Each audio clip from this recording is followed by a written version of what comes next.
Hello everyone, welcome back to my channel step toward business. आज हामी marketing इन्भाइरोमेन्टको बारेमा पढ्न गइरहेका छौँ।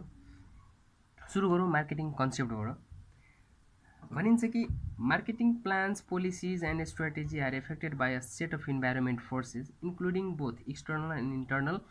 The combinations of these forces is known as marketing environment.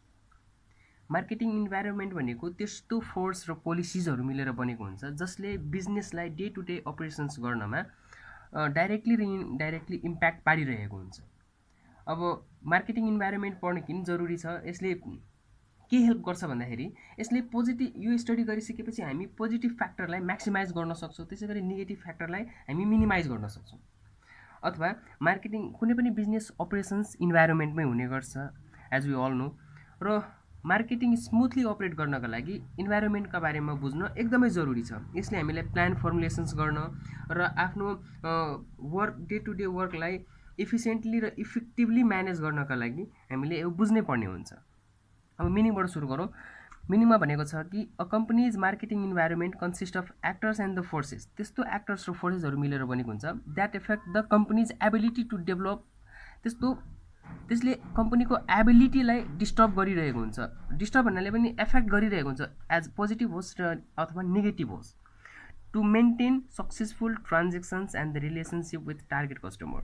हामी जुन मार्केटमा काम गरिरहेका हुन्छौँ, जुन टार्गेट कस्टमरमाथि काम गरिरहेका हुन्छौँ, त्यो काम गर्ने सिलसिलामा इन्भाइरोमेन्टको फोर्सेस र फ्याक्टरहरूले एफेक्ट गरिरहेको हुन्छ, चाहे त्यो इन्टर्नल होस् चाहे त्यो एक्सटर्नल होस्। एक्सटर्नल पनि माइक्रो होस् चाहे त्यो म्याक्रो होस्, त्यसको बारेमा हामी पछि कुरा गर्नेछौँ। बिस्तारै पढ्दै जाउँ, हामी बुझ्दै जान्छौँ। अब यहाँ फिचर्स अफ मार्केटिङको कुरा गरौँ। यो 1 नम्बरमा छ एक्सटर्नल इन नेचर।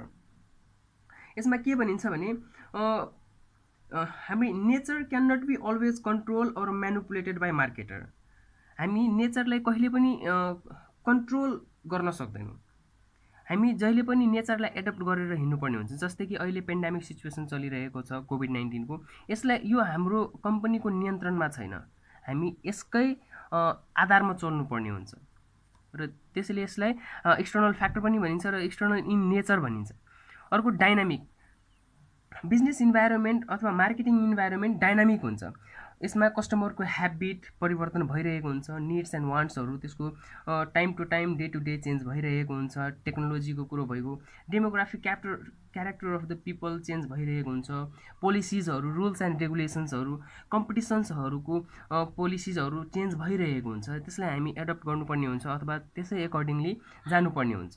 अर्को यो कम्प्लेक्स भनेको फ्युचरलाई प्रिडिक्ट गर्न हामीलाई एकदमै गाह्रो हुन्छ, यो एकदमै अनसर्टेन्टी हुन्छ, त्यसैले इन्भाइरोमेन्ट एकदमै कम्प्लेक्स मानिन्छ। अर्को क्रिएट कन्स्ट्रेन्ट एन्ड थ्रेट्स। इन्भाइरोमेन्टले हामीले थ्रेट्स र कन्स्ट्रेन्ट क्रिएट गर्छ relevant to the marketing decision making.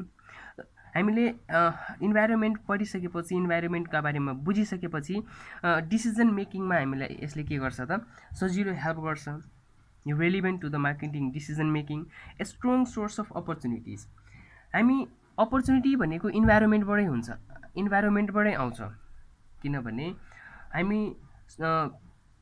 काम गर्ने भनेको इन्भाइरोमेन्टमै हो र हामीलाई डिफ्रेन्ट च्यालेन्जेस र अपर्च्युनिटी भनेको इन्भाइरोमेन्टबाटै आउँछ। र हाम्रो कम्पनीमा यदि स्ट्रेन्थ छ भने हामी थ्रेट्सलाई पनि अपर्च्युनिटिजमा कन्भर्ट गर्न सक्छौँ र त्यो अपर्च्युनिटीलाई हामी म्याक्सिमाइज पनि गर्न सक्छौँ।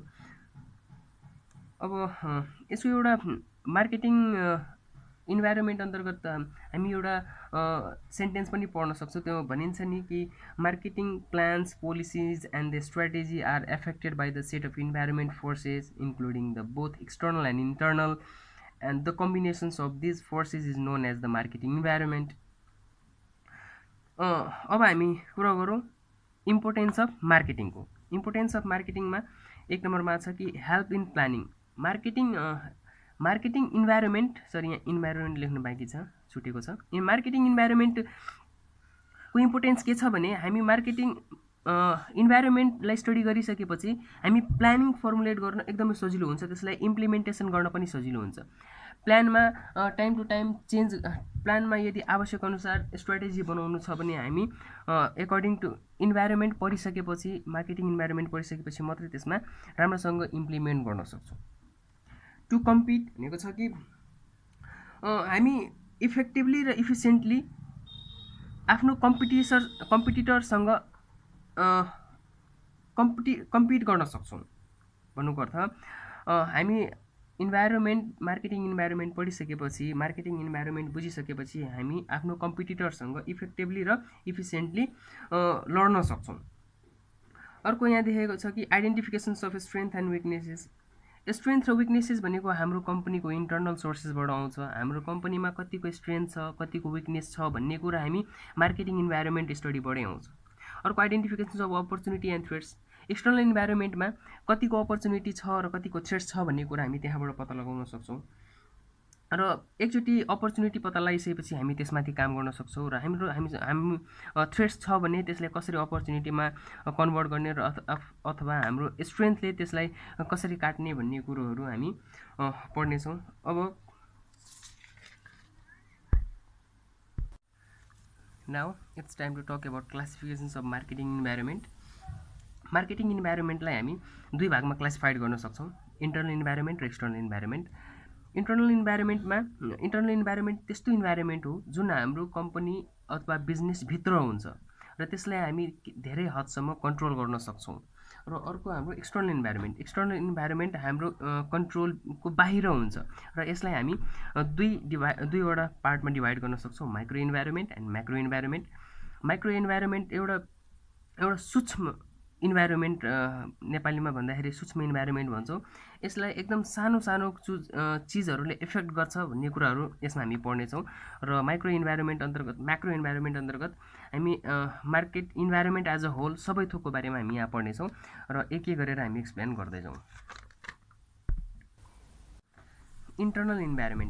इन्टर्नल इन्भाइरोमेन्टमा भनिन्छ कि पहिला हामी रिड आउट गरौँ। Internal marketing environment consist environment factors that are inside the firm. जुन हाम्रो फर्मको इनसाइड हुन्छ, हाम्रो कम्पनीको इनसाइड हुन्छ, कम्पनीभित्र हुन्छ। And internal environment include those forces which can be control and manipulated by management whenever required. हामीलाई आवश्यकता अनुसार हामी यसलाई कन्ट्रोल गर्न सक्छौँ, त्यस्तो फोर्सेसहरू जसलाई हामी कन्ट्रोल गर्न सक्छौँ। यसमा मेजर कम्पोनेन्ट भनेको अर्गनाइजेसनल स्ट्रक्चर हो। अब अर्गनाइजेसनल स्ट्रक्चरमा के आउँछ त? अब यसको स्टेटसहरू आउँछ, यसको रोल रिस्पोन्सिबिलिटिजहरू आउँछ। यसमा अर्गनाइजेसनल स्ट्रक्चरमा हामी relationship of individuals inside the organisations भन्छौँ। यसमा अर्गनाइजेसनको स्ट्रक्चर के छ, कस्तो छ र योबाट हामी हाम्रो स्ट्रेन्थ के छ र विकनेसेसहरू के छ भन्ने कुरो हामी यहाँ स्टडी गर्छौँ। अर्को अर्गनाइजेसनल अब्जेक्टिभ, यसमा मिटिङ कम्पिटिसनको बारेमा कुरा हुन्छ। लेभल अफ प्रोडक्टिभिटी हाम्रो कस्तो छ, लेभल अफ प्रोडक्टिभिटी राम्रो छ भने हाम्रो त्यो स्ट्रेन्थ भयो र यसले हामी मार्केटमा भएको थ्रेट्सलाई पनि अपर्च्युनिटीमा कन्भर्ट गरेर हामी राम्रो नाफा कमाउन सक्छौँ अथवा राम्रो पर्फर्म गर्न सक्छौँ। त्यसै गरी हाम्रो satisfying the high level of quality, coordinating functional एरियाजहरूको बारेमा हामी यहाँ कुरा गर्छौँ। त्यसै गरी प्रोफिटेबिलिटीहरू यहीँबाट जेनेरेट हुन्छ। हाम्रो अब्जेक्टिभ के छ भन्ने कुरोहरू हामी यहाँ डिफाइन गर्छौँ र बुझ्छौँ। त्यसै गरी ग्रोथ र स्टेबिलिटीको कुराहरू यहाँ आउँछ। अर्को रिसोर्सेस भनेको हामी 4 भागमा हामी +2 देखि नै पढ्दै आइरहेका छौँ। रिसोर्सेस हाम्रो फिजिकल हुन्छ, ह्युमन हुन्छ, फाइनेन्सियल हुन्छ र इन्फर्मेसन हुन्छ। फिजिकल रिसोर्सेस भनेको जति स्टाफ, ग्रुप अफ स्टाफहरू। अर्को ह्युमन, फाइनेन्सियल र इन्फर्मेसन्स हाम्रो रिसोर्सेसहरू कतिको स्ट्रङ छ त, कतिको स्ट्रङ छ जसले हामीलाई मार्केटमा पर्फर्म गर्न हामीलाई सजिलो हुन्छ। यदि हाम्रो इन्टर्नल इन्भाइरोमेन्ट राम्रो छ भने हामी मार्केटमा राम्रो पर्फर्म गर्न सक्छौँ र हाम्रो कन्ट्रोलमा हुन्छ र हामी यसलाई राम्रो गर्न सक्यौँ भने एक्सटर्नल इन्भाइरोमेन्ट धेरै हदसम्म हाम्रो नियन्त्रणमा हुन्छ। अब हामी एक्सटर्नल इन्भाइरोमेन्टको बारेमा कुरा गर्नेछौँ। एक्सटर्नल इन्भाइरोमेन्टलाई पनि दुई भागमा बाँडेर पढ्ने गरिन्छ, micro environment and macro environment. External environment भन्ने बित्तिकै अनकन्ट्रोलेबल नेचरको हुन्छ। हामी यसको बारेमा डिटेल पढौँ। डिफिनेसनबाट हामी सुरु गरौँ। Micro environment consist of the factor and forces close to the company. कम्पनीको क्लोज हुन्छ तर त्यो कन्ट्रोलमा हुँदैन। That affect in ability to serve the customers, suppliers, marketing channel, competitors and the policies. यसको भेरिएबल्सहरूको बारेमा चर्चा गरौँ। एक नम्बरमा कस्टमर्स। कस्टमर भनेको हाम्रो लागि रियल मार्केट हो, जसले प्रोडक्ट र सर्भिस हाम्रो खरिद गर्ने गर्दछ। यसमा टाइम टु टाइम उनीहरूको pattern, spending habit, spending pattern, buying habits, standard of living, educational background, cultural and religious भ्याल्युजहरू, एटिट्युड एन्ड पर्सनालिटीहरू, पर्सेप्सनहरू, फिलिङ्सहरू चेन्ज भइरहन्छ र त्यसै एकर्डिङ हामीलाई बिजनेस गर्नुपर्ने हुन्छ ताकि हामीलाई अपर्च्युनिटिज भेटिरहोस् र हाम्रो स्ट्रेन्थको उपयोग भइरहोस्। कस्टमरलाई 4 भागमा डिभाइड गरेर पढिन्छ। एउटा कन्ज्युमर मार्केट। कन्ज्युमर मार्केट भनेको त्यस्तो मार्केट जहाँ कस्टमरले आफ्नै लागि सामान किन्ने गर्दछ। For example, housewife buying a vegetable to cook for their family, उसको आफ्नो फ्यामिलीको लागि आफै कन्ज्युम गर्नको लागि सामान किन्छ, जसले त्यो मार्केटलाई के भनिन्छ त consumer market. Industrial market. Industrial market भनेको त्यस्तो मार्केट हो जसमा बिजनेस इन्डिभिजुअल पनि आउन सक्छ, जसले पर्चेज गर्छ सामान तर त्यो रिप्रोड्युस गर्नको लागि गर्छ, जसले आफू किनेर त्यसलाई रिप्रोड्युस गरेर अथवा त्यसलाई मोडिफाई गरेर मार्केटमा फेरि बेच्ने गर्दछ। अर्को रिसेलर मार्केट, किनेर फेरि बेच्ने, जस्तै एउटा होलसेलरले नुडल्स बाई गरेर बल्कमा होलसेलर रिटेलरलाई बेच्ने गर्दछ। अर्को government and non profit market.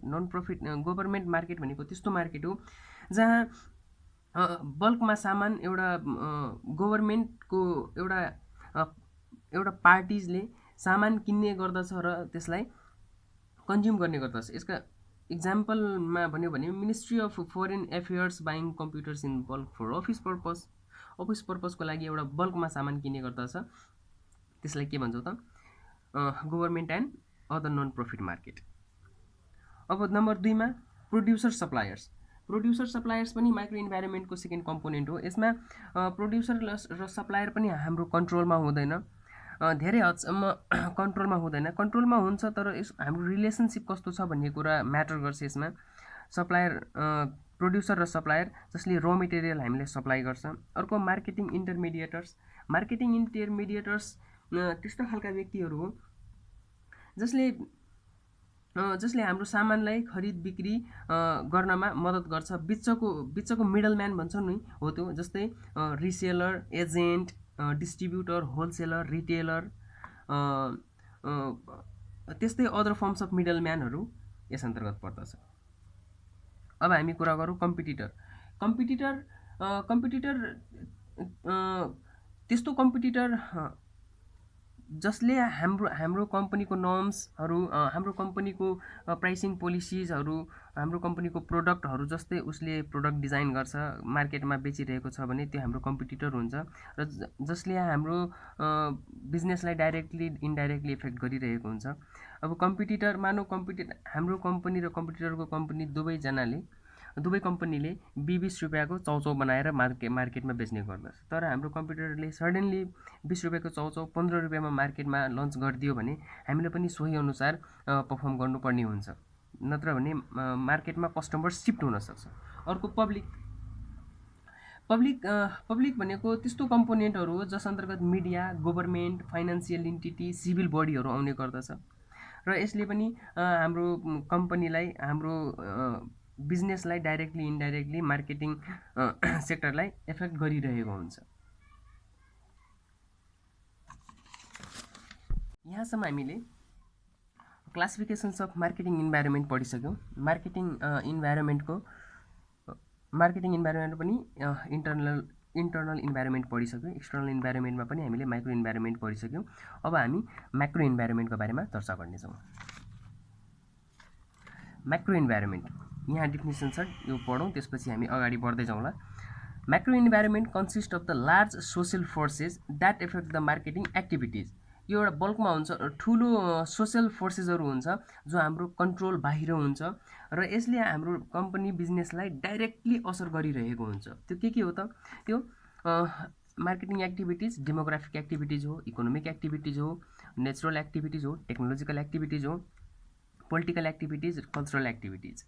अब यसलाई हामी एक एक गरेर बुझौँ। इकोनोमिक एक्टिभिटिज भन्ने बित्तिकै पैसाको लेनदेन सम्बन्धी एक्टिभिटिज। इकोनोमिक एक्टिभिटिज मा हामी के को कुरा गर्छौँ त इकोनोमी कन्ट्रीको होल इकोनोमीको कुरा गर्छौँ जसले हाम्रो जो पोइन्ट हाम्रो कम्पनीसँग डाइरेक्टली इम्प्याक्ट गरिरहेको हुन्छ। अब सबैभन्दा पहिले त्यो इकोनोमिक फ्याक्टर हाम्रो के कुरामा इफेक्ट गरिरहेको हुन्छ त सबैभन्दा पहिले इकोनोमिक फ्याक्टर भनेको कस्टमरको पर्चेजिङ पावरसँग रिलेटेड हुन्छ। अब पर्चेजिङ र स्पेन्डिङ पावर त हो नि सबै बिजनेसमा इफेक्ट गर्ने भनेको। यदि पर्चेजिङ पावर राम्रो छ भने बिजनेस राम्रो चल्छ, यदि कस्टमरले किन्न नै चाहँदैन भने हाम्रो बिजनेस नराम्रो चल्छ। अब पर्चेजिङ पावरमा तपाईँको पर्चेजिङ पावरमा एबिलिटी टु पे र विलिङनेस टु पेको कुरा पनि आउँछ। त्यो कहाँबाट डिफाइन हुन्छ त त्यो लेभल अफ इन्कमबाट डिफाइन हुन्छ, मोनेटरी एन्ड फिजिकल पोलिसीबाट डिफाइन हुन्छ, लेभल अफ इम्प्लोइमेन्टबाट डिफाइन हुन्छ, रेट अफ इन्फ्लेसनबाट पनि डिफाइन हुन्छ। अनि त्यसैले मार्केटरले अथवा मार्केटिङ इन्भाइरोमेन्टमा मार्केटिङ म्यानेजरले यसको बारेमा बुझ्न र एनालाइसिस गर्न एकदमै जरुरी छ ताकि यो बारेमा राम्रोसँग डिसिजन लिन सकोस्। अब इकोनोमिक एज अ होल पढ्ने हो भने कन्ट्रीको इकोनोमी 3 पार्टमा डिभाइड गरिएको हुन्छ। एउटा हुन्छ सोसलिस्टिक, एउटा हुन्छ क्यापिटलिस्टिक र अर्को मिक्स्ड इकोनोमी। सोसलिस्टिक भनेको त्यस्तो इकोनोमी हो जहाँ कम्पनीको कन्ट्रोलमा हुन्छ कुनै पनि बिजनेस। क्यापिटलिस्टिक भन्ने हो भने त्यो प्राइभेटाइजेसन्स अन्तर्गत भएको, र मिक्स्ड भनेको दुवै। यसको बारेमा हामी अर्को टपिकमा अर्को भिडियो बनाउनेछौँ। पहिले यसको हामी भेरिएबल्सहरूको बारेमा कुरा गरौँ। लेभल्स अफ इन्कम भनेको लेभल्स अफ इन्कमले नै हाम्रो लेभल्स अफ इन्कम भनेको कस्टमरको पर्चेजिङ पावर, र पर्चेजिङ पावरले नै हाम्रो बिजनेस कतातिर कस्तो अवस्थामा छ र कस्तो अवस्थामा जाने छ भन्ने कुरो डिफाइन गर्दछ। जस्तै the higher the level of current income higher will be the purchasing capacity. अब मान्छेको पर्चेजिङ क्यापेसिटी नै बढिसकेपछि, able and willings to purchase भइसकेपछि हाम्रो मोर प्रडक्ट र सर्भिसहरू बिक्री हुन थाल्छ। अर्को इकोनोमिक पोलिसी अफ गभर्मेन्ट। अब इकोनोमिक पोलिसीमा मोनेटरी पोलिसी र फिस्कल पोलिसी आउँछ। अब मोनेटरी पोलिसीको कुरा गर्ने हो भने इन्ट्रेस्ट रेट कतिको हुनेछ कन्ट्रीमा, supply of money in the country कस्तो हुनेछ, स्टेटस अफ द करेन्सी कस्तो हुनेछ भन्ने कुराहरू आउँछ। यदि सबै थोक राम्रो छ, यदि इन्ट्रेस्ट रेट राम्रो छ भने बिजनेस गर्न सजिलो हुन्छ, सप्लाई अफ मनी राम्रो छ भने बिजनेसलाई पनि र कस्टमरलाई पनि राम्रो हुन्छ, स्टेट अफ करेन्सीको स्टेटस राम्रो छ भने बिजनेस एज अ होल र कस्टमरलाई पनि राम्रो हुन्छ। त्यसै गरी हाम्रो फिस्कल पोलिसीको कुरा गर्ने हो भने डेब्टको प्याटर्न कस्तो छ, higher the level of money supply higher will be the level of income भनेर भनिन्छ। अब हायर इन्कम भइसकेपछि पर्चेजिङ पावर पनि भइगयो, पर्चेजिङ क्यापेसिटी पनि बढिहाल्यो, बढिसकेपछि हाम्रो बिजनेस राम्रो हुने कुरै भइगयो। अब कन्ट्रीको सिचुएसन कस्तो छ त, यदि राम्रो छ भने फिस्कल पोलिसी र मोनेटरी पोलिसी राम्रो छ भने बिजनेस इन्भाइरोमेन्ट राम्रो हुन्छ, त्यहाँ बिजनेस गर्न सजिलो हुन्छ। अब लेभल अफ इम्प्लोइमेन्टको लेभल राम्रो छ भने पर्चेजिङ पावर राम्रो हुन्छ, जहाँ बिजनेस राम्रो चल्छ। लेभल अफ इन्कम यहाँ भनिन्छ कि higher the level of income higher will be the purchasing power of customer, र त्यहाँ मोर कन्ज्युमर हुन्छ, प्रोडक्ट र सर्भिसको बढी खरिद बिक्री हुन्छ। अब रेट अफ इन्फ्लेसनले सबैभन्दा ठुलो भूमिका खेल्छ म्याक्रो इन्भाइरोमेन्टको इकोनोमिक इन्भाइरोमेन्टमा। अब इन्फ्लेसन्स भनेको पर्चेजिङ पावरलाई किल गर्ने सबैभन्दा ठुलो वेपन्स भनौँ न, सबैभन्दा ठुलो पोइन्ट हो, सबैभन्दा ठुलो की हो इन्फ्लेसन्स, पर्चेजिङ पावरलाई डाउन गरिदिने। Higher the level of inflations lower will be the saving capacity of the people भनेर भनिन्छ। यसमा इन्फ्लेसन रेट भयो भने सेभिङ क्यापेसिटी हाम्रो के हुन्छ त, लो हुन्छ, र सेभिङ क्यापेसिटी लो भइदियो भने पर्चेजिङ पावर हाम्रो कम हुन्छ। त्यसैले र अर्को पक्षमा कुरा गर्ने हो भने यदि इन्फ्लेसन्स कम छ भने सेभिङ्स बढी हुन्छ, सेभिङ्स बढिसकेपछि मान्छेको पर्चेजिङ पावर बढी हुन्छ। Now let's talk about political and legal environment. Political legal environment भनेको त्यस्तो इन्भाइरोमेन्ट हो जसले बिजनेसलाई पोलिसी बनाउनमा डाइरेक्टली इन्डाइरेक्टली इफेक्ट गरिरहेको हुन्छ। जस्तै बिजनेस इन्भाइरोमेन्टलाई सजिलो हुने खालको पोलिटिकल र लिगल इन्भाइरोमेन्ट छ भने बिजनेस कन्डक्ट गर्नमा सजिलो हुन्छ। जस्तै अब मार्केटिङ प्लान र प्रोग्राम फर्मुलेट गर्नमा यदि हाम्रो सेट्स अफ लले गभर्मेन्ट एजेन्सी र प्रेसर ग्रुपहरूले हामीलाई सजिलो हुने खालको रुल्स रेगुलेसन्सहरू बनाइदियो भने बिजनेस गर्न सजिलो हुन्छ। यसमा 1 नम्बरमा दिएको छ types of government, permanency and the government. यदि गभर्मेन्ट हाम्रो स्टेबल छ र राम्रो छ भने हामीले बिजनेस गर्न सजिलो हुन्छ। बिजनेस पोलिसिजहरू राम्रो बनाइदियो भने हामीलाई बिजनेस गर्न सजिलो। गभर्मेन्ट पर्मानेन्सी, टाइप्स अफ गभर्मेन्टको बारेमा पहिले कुरा गरौँ। गभर्मेन्टमा पनि हामी बिजनेसलाई इकोनोमिकतिर तानेर कुरो गरौँ। पोलिटिकल र लिगल इन्भाइरोमेन्ट, यदि गभर्मेन्ट यदि हाम्रो सोसियलिस्टिक इकोनोमिकतिर छ भने त्यसमा गभर्मेन्टको हस्तक्षेप हुन्छ बिजनेसमा। रुल्स रेगुलेसन्सहरू उतैतिर तानेको हुन्छ जहाँ सोसियल वेलफेयरको लागि गभर्मेन्टले पुरै हस्तक्षेप गरिरहेको हुन्छ। बिजनेस त्यहाँ कन्डक्ट गर्न थोरै सजिलो हुँदैन, थोरै गाह्रो हुन्छ। त्यसै गरी क्यापिटलिस्टिक छ भने बिजनेसलाई फ्रिडम दिइएको हुन्छ गर्नमा। त्यस्तै मिक्स छ भने त्यहाँ दुवैको बराबर हक हुन्छ। त्यहाँ बिजनेसले पनि आफ्नो फ्रिडम देखाइरहेको हुन्छ र गभर्मेन्टले पनि आफ्नो फ्रिडम देखाइरहेको हुन्छ। काम गर्ने तरिकाहरू, पोलिसिजहरू, रुल्स रेगुलेसन्सहरू त्यस्तो किसिमको। अब कुरा गर्ने हो पर्मानेन्सी अफ गभर्मेन्टको कुरा गर्ने हो भने पर्मानेन्सी यदि गभर्मेन्ट स्टेबल छ र लङ टर्मको लागि एउटै रुल्स र रेगुलेसन छ भने काम गर्न सजिलो हुन्छ। अब गभर्मेन्ट लज, रुल्स एन्ड रेगुलेसन्सको कुरा गर्ने हो भने यहाँ हामी कन्ज्युमर लको कुरा गर्छौँ। कन्ज्युमर ल, त्यसपछि कम्पिटिसन लजहरू, इम्प्लोइमेन्ट ल, हेल्थ एन्ड सेफ्टी लहरूको बारेमा कुरा गर्छौँ। यदि कन्ज्युमर लमा कस्तो रुल्स एन्ड रेगुलेसन डिजाइन गरिएको हुन्छ भन्दाखेरि कन्ज्युमरलाई प्रोटेक्ट गर्ने अनफेयर प्र्याक्टिसबाट, जस्तो कुनै कम्पनीले डिस्क्रिप्सनमा मिसलिडिङ गरिरहेको हुन्छ हो त्यस्तो लिडिङबाट बचाउने लजलाई हामी कन्ज्युमर ल भन्छौँ। त्यसै गरी यदि कन्ज्युमर ल राम्रो छ, हाम्रो हामीलाई सजिलो हुने खालको ल बनाइदिएको छ भने हामीलाई र कन्ज्युमरलाई, हामी बिजनेस अर्गनाइजेसनलाई र कन्ज्युमरलाई पनि सजिलो हुन्छ। त्यसै गरी कम्पिटिसन्स ल कस्तो छ, कन्ज्युमर ल भनेको स्मल फर्मलाई लार्ज फर्मले मोनोपोली पावरबाट यदि डिस्टर्ब गरिरहेको छ, एक्सप्लोइट गरिरहेको छ भने त्यसलाई बचाउनका लागि बनाइएको हुन्छ। यदि कम्पिटिसन ल पनि राम्रो किसिमको फर्मुलेट भएको छ भने बिजनेस गर्न सजिलो हुन्छ।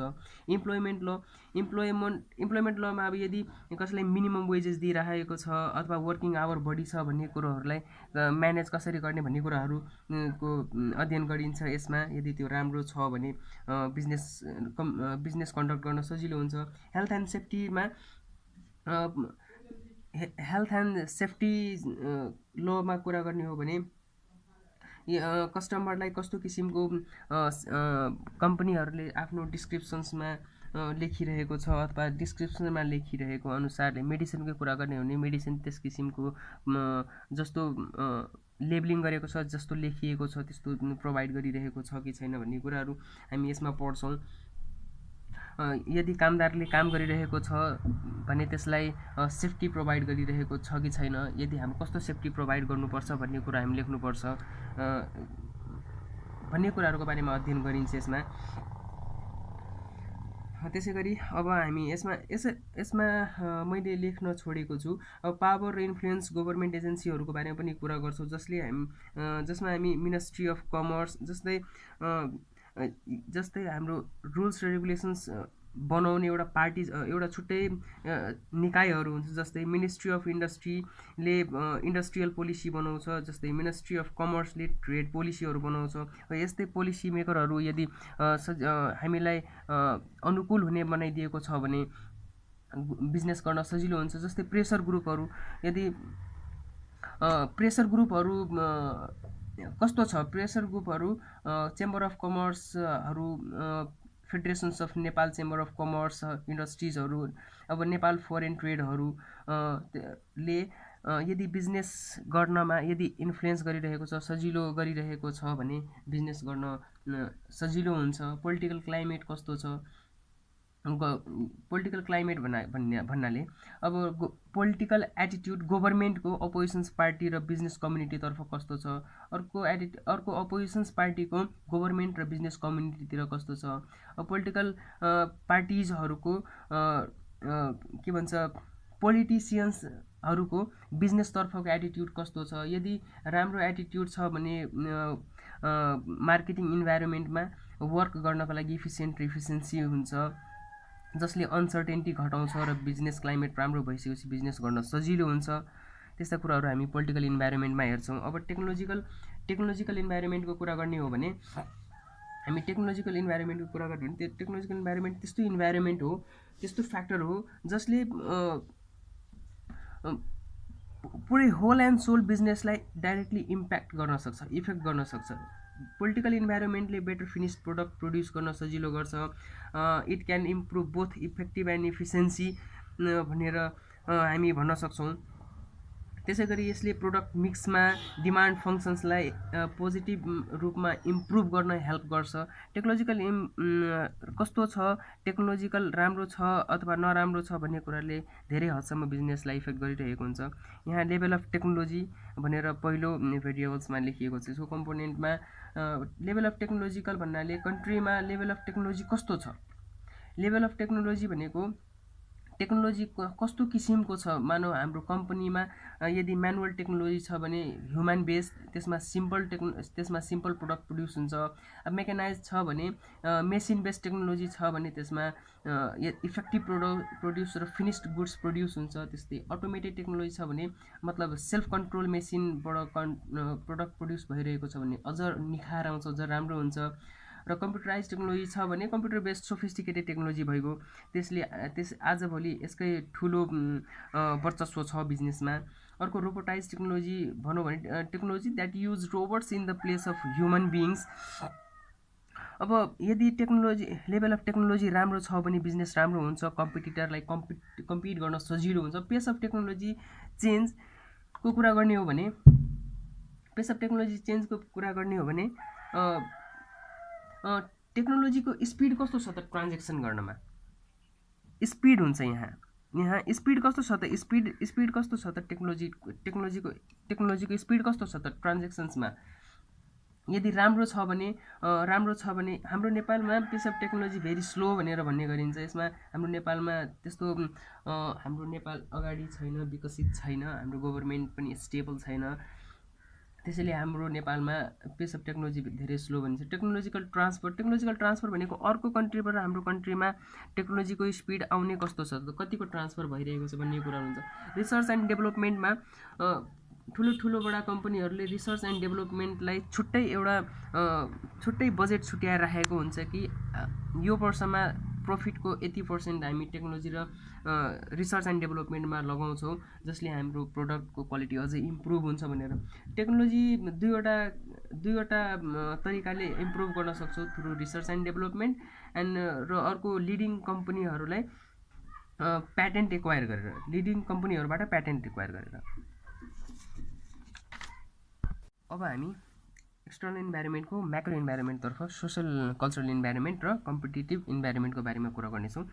सोसल कल्चरल इन्भाइरोमेन्टमा के अध्ययन गरिन्छ भन्दाखेरि एउटा मार्केटिङ म्यानेजरले के बुझ्न जरुरी छ कि कस्टमरको नलेज एक ठाउँदेखि अर्को ठाउँ फरक किसिमको हुन्छ। जस्तै प्रत्येक सोसाइटीमा कल्चरलहरू भिन्दै हुन्छ।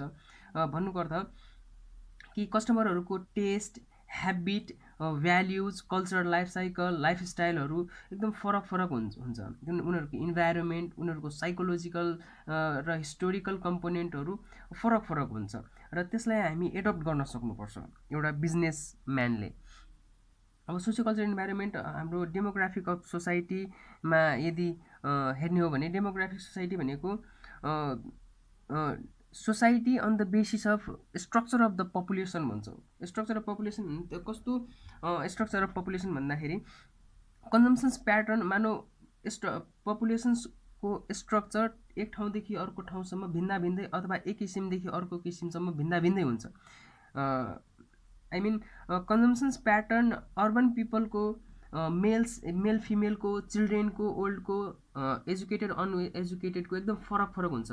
म्यारिडको, अनम्यारिडको, रुरल पिपलको, फिमेल्सको, युथ्सको, ओल्ड एजको, इलिटरेट पिपलहरूको सबको फरक हुन्छ। यदि ठाउँकै कुरा गर्ने हो भने तराईको, पहाडको र हिमालको कन्जम्सनहरूको के भन्छ कन्जम्सन्स प्याटर्न फरक फरक हुन्छ र त्यसलाई हामीले बुझ्नुपर्छ र त्यसै किसिमको हामी मार्केटमा प्रोडक्ट र सर्भिस एभाइलेबल गर्नुपर्दछ। Cultural value of society. Cultural value of सोसाइटीमा सोसाइटीको बिलिफ, टेस्ट र ह्याबिटहरू मुस्लिम, हिन्दू, बौद्धिस्ट अनुसार फरक फरक हुन्छ र त्यसलाई हामीले बुझ्न सक्नुपर्छ अनि मात्रै राम्रोसँग सोसाइटीमा हामी पर्फर्म गर्न सक्छौँ। जस्तै aging of populations, socio economic characteristics of society. Socio economic characteristics of सोसाइटीमा level of income of society, level of income society to society फरक फरक हुन्छ। अब लेभल अफ इन्कमको कुरा गरौँ, इम्प्लोइमेन्टको कुरा गरौँ, सेभिङ क्यापेसिटी अफ सोसाइटी और फ्यामिलीको कुरा गरौँ, सबैको फरक फरक हुन्छ। सम फ्यामिली लो इन्कमबाट बिलोङ गर्छ भने केही फ्यामिली हाई इन्कमबाट बिलोङ गर्छ। मिडल फ्यामिलीको फेरि बेग्लै स्टोरी हुन्छ र कसको इन्कम कस्तो छ त त्यसै किसिमको हामीले सर्भ गर्न सक्नुपर्छ। Aging of populations, nowadays aging of populations धेरै मात्रामा इन्क्रिज भइरहेको छ र यसले मार्केटमा एउटा नयाँ मार्केट सेयर लिइरहेको छ भन्ने कुरा हामीले बुझ्न सक्नुपर्छ। अर्को यदि कम्पिटिटिभ इन्भाइरोमेन्टको कुरा गर्ने हो भने कम्पिटिटिभ इन्भाइरोमेन्टमा यो कम्पिटिटिभ एउटा मेजर फ्याक्टर हो म्याक्रो इन्भाइरोमेन्टको। कम्पिटिटर एउटा कस्टमरको निडलाई मात्रै कम्पिटिसन नगरिकन एउटा कम्पनीको एबिलिटीमा पनि कम्पिटिसन हुने गर्दछ र यसलाई हामी अभोइड गर्न सक्दैनौँ। एउटा बिजनेस पर्सपेक्टिभले कम्पिटिटिभ इन्भाइरोमेन्टमा कम्पिटिसन भनेको कस्टमर, कम्पनी र कम्पिटिटरको इक्जाम्पल लिएर हामी बुझौँ। एउटा मानव कम्पनी छ, कम्पनीमा पेप्सी र कोका कोला छ। कम्पिटिटर भनेको पेप्सी र कोका कोला भयो र कस्टमरले कुन टेस्टलाई मन पराइरहेको छ त यसले धेरै बिजनेसमा धेरै ठुलो इम्प्याक्ट पार्दछ। यसलाई भनिन्छ कि achieving maximum positive differentiations over the competition in meeting customer. सबैभन्दा ठुलो गोल भनेको एउटा मार्केटिङ म्यानेजरको लागि कम्पिटिटरलाई मिट गर्नु हो अथवा कम्पिटिटरलाई कम्पिट गर्नु हो, त्यसलाई जित्नु हो र यसको इसेन्सियल कम्पोनेन्ट अफ कम्पिटिटिभ इन्भाइरोमेन्टको यो तीनवटालाई मानिन्छ। यसको फ्याक्टर जसले एफेक्ट गर्छ कम्पिटिटिभ इन्भाइरोमेन्टलाई त्यो हो थ्रेट्स अफ न्यू इन्ट्रान्स। यदि मार्केटमा नयाँ कम्पनी, नयाँ प्रोडक्ट हामी जस्तै इन्ट्री गरेको छ भने त्यसले नयाँ मार्केट सेयर अब्टेन गर्न सक्छ र कम्पिटिटिभ पोजिसन्स हाम्रो डाउन हुन सक्छ, हाम्रो कम्पनीको लेभल घट्न सक्छ। अब कुरा गरौँ हामी threats of substitute product. Substitute product भनेको त्यस्तो प्रोडक्ट, एउटा प्रोडक्टको सट्टामा अर्को प्रोडक्ट आउनु। यदि सब्स्टिट्युट प्रोडक्ट आइदियो भने हाम्रो कम्पनीको भ्यालु अफ लेभल अफ हाम्रो लेभल, कम्पिटिसन गर्ने लेभल र मार्केटमा सर्भ गर्ने लेभल हाम्रो घट्न सक्छ र जसले गर्दा हामीलाई ठुलो नोक्सानी बिहोर्न सक्छ। हामीले यसको बारेमा बुझ्न एकदमै जरुरी छ। सब्स्टिट्युट प्रोडक्ट एकदमै ठुलो डेन्जर हो मार्केट सेयर कम गर्नलाई।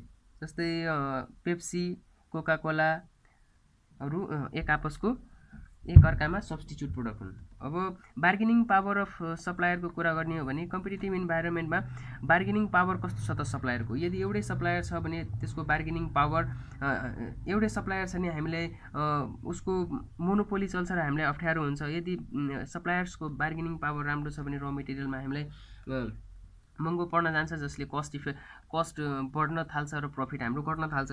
त्यस्तै बार्गेनिङ पावर अफ कस्टमर कस्तो छ। बार्गेनिङ पावर अफ कस्टमर यदि हाई छ भने हामीलाई लो प्रफिटको सामना गर्नुपर्ने हुन्छ। अब हामी अर्को पढ्नेछौँ। Now let's talk about demographic environment. Demographic environment represent the statical study of human population and its distributions. Demographic environment भनेको ह्युमन पपुलेसन्स र डिस्ट्रिब्युसन्सको स्ट्याटिकल स्टडी गर्दछ। यसमा changing the pattern of demographic in कन्ट्रीको बारेमा कुरा गर्छौँ हामी।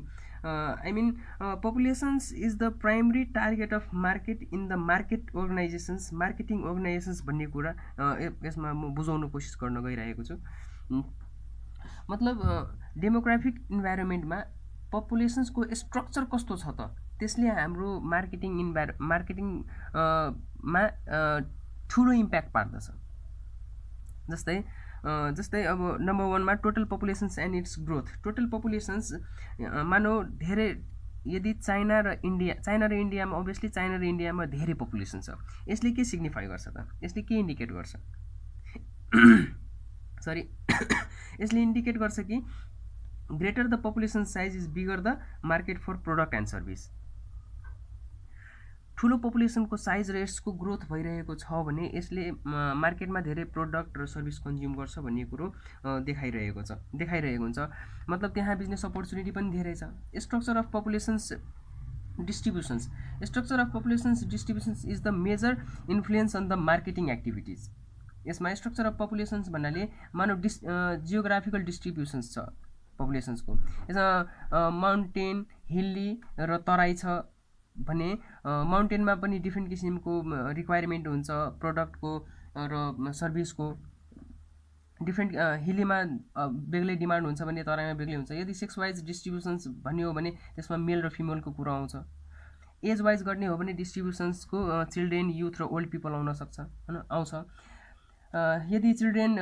यदि म्यारिटल स्टेटसको कुरा गर्ने हो भने married, unmarried, widows, no child, old कपलहरूको बारेमा कुरा आउँछ। डिफ्रेन्ट मार्केट छ। हामी एक्सप्लेन गर्न सक्छौँ कि यसमा लेख्न सक्छौँ कि change in the total populations growth and the population distributions structure largely effect the companies plans, policies and the strategic decisions. Therefore, the formulating and implementations of the effective plan, policies and the strategic decisions, the companies must be able to make a detailed study and analysis about the demographic factors. So friends, यहाँसम्म video आजको। That's all about my today's video. If you like my video, please share and subscribe गर्न नभुल्दिनु होला। Thank you.